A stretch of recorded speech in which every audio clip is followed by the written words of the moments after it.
Berhenti, Bang. Begini Bang, orang tua umpama keramat, kalau ngomong jangan nyakitin hati.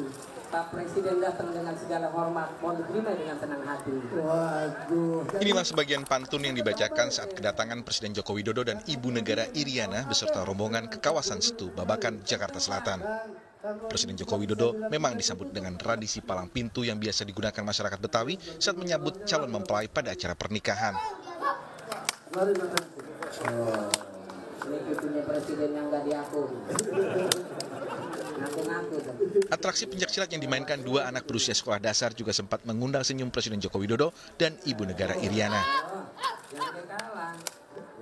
Lepas dari acara penyambutan palang pintu, Presiden Joko Widodo juga disuguhi berbagai pertunjukan tari dan lagu khas Betawi pada acara Lebaran Betawi kali ini.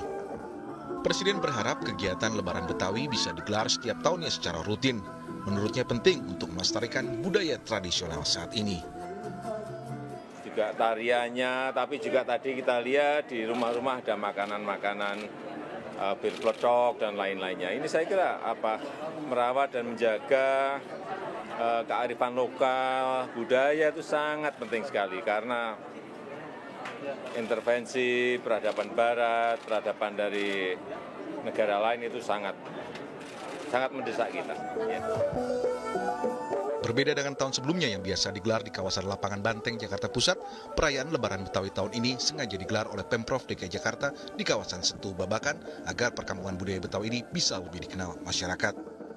Andrianto Wijayadi, Kompas TV, Jakarta.